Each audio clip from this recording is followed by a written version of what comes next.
নাহমাদু ওয়া নুসাল্লি আলা রাসূলিল কারীম আম্মা বাদ আউযু বিল্লাহি মিনাশ শাইতানির রাজিম বিসমিল্লাহির রহমানির রহিম। প্রিয় দেশ ও প্রবাসের ভাইরা, আজ 14ই জুন 7ই জিলহজ শুক্রবার।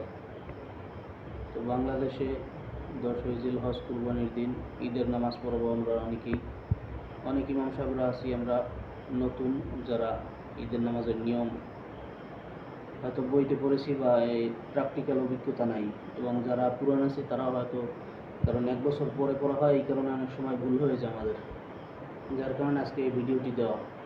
অবশ্যই আপনারা এই চ্যানেলটি সাবস্ক্রাইব করবেন এবং এটার পাশে থাকবেন ইনশাআল্লাহ, এবং খুব উপকারী ভিডিও সামনের দিকে পাবেন ইনশাআল্লাহ।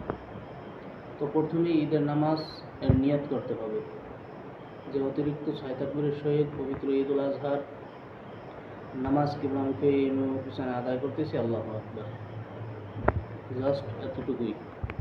আর নিয়তের ব্যাপারে আমরা সবাই জানি যে নিয়ত হয়ে যায় যে ঈদুল আজহার নামাজ আদায় করতেছি, আল্লাহু আকবার। তো এরপরে 2 ঈদের নামাজ, এই 2টা ঈদের নামাজই একরকমেরই, এর ভিতরে তেমন তারতম্য নাই। প্রথমত দাঁড়ানোর পরে হানাফি মাযহাব অনুসারে দাঁড়ানোর পরে আমরা আল্লাহু আকবার বলে হাত বাঁধবো। হাত বাঁধার পরে সানা পড়ব সুবহানাকাল্লাহুম্মা ওয়া বিহামদিকা ওয়া তাবারাকা ইসমুকা ওয়া তাআলা জাদ্দুকা ওয়া লা ইলাহা গায়রুক। এই সানা পড়ার পরে অতিরিক্ত আমরা 3টে তাকবীর দেব। তো প্রথম তাকবীর দেওয়ার পরে আল্লাহু আকবার বলে হাত ছেড়ে দিব, আবার আল্লাহু আকবার বলে হাত ছেড়ে দিব, তৃতীয় তাকবীর আল্লাহু আকবার বলে হাত বাঁধব। হাত বাঁধার পরে সূরা ফাতিহা অন্য সূরা মিলিয়ে 1 রাকাত আমরা পূর্ণ করব।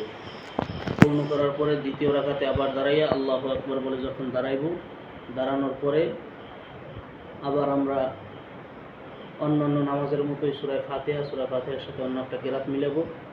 রুকুতে যাওয়ার আগে, দ্বিতীয় রাকাতে রুকুতে যাওয়ার আগে আবার অতিরিক্ত 3টে তাকবীর, আল্লাহু আকবার, আল্লাহু আকবার, আল্লাহু আকবার। 3 তাকবীর শেষ, চতুর্থ তাকবীর দিয়ে রুকুতে যাব, তবে এই তাকবীরে আর হাত উঠবে না। এইভাবে আল্লাহু আকবার বলে রুকুতে যাব। তো রুকু থেকে উঠে এরপর বাকি নামাজ আমরা পুরো করব। এরপর 2টা খুতবা দেব। খুতবা দেওয়া ওয়াজিব, আমরা ঈদের নামাজের পরে 2টা খুতবা দেব। আশা করি ভিডিওটার মাধ্যমে আপনারা উপকৃত হবেন, এবং ভিডিওটা ভালো লাগলে অবশ্যই চ্যানেলটাকে আপনারা সাপোর্ট করবেন, ভাইকে আপনারা সাপোর্ট করবেন। আর এইভাবে নিত্য নতুন ভিডিও পেতে হলে অবশ্যই পাশে থাকবেন। তো আবার বলতেছি সংক্ষেপে নিয়মটা, যে প্রথম রাকাতের তাকবীর বলার পরে সানা পড়বেন হাত বেঁধে, এরপর অতিরিক্ত 3 তাকবীর, কিরাতের আগে অতিরিক্ত 3 তাকবীর, 2 তাকবীরে হাত ছেড়ে দিবেন, তৃতীয় তাকবীরে হাত বাঁধার পরে সূরা ফাতিহা অন্য সূরা পড়ে 1 রাকাত পুরো করবেন। দ্বিতীয় রাকাতে সূরা ফাতিহা পড়বেন উঠে দাঁড়ানোর পরে, এরপরে অন্য সূরা পড়ে রুকুর আগে আবার অতিরিক্ত 3 তাকবীর বলে হাত ছেড়ে দিবেন বারবার। এইভাবে চতুর্থ তাকবীরে আর হাত উঠবে না, সরাসরি আল্লাহু আকবার বলে রুকুতে যাবেন। বাকি নামাজ পুরো করার পরে 2টা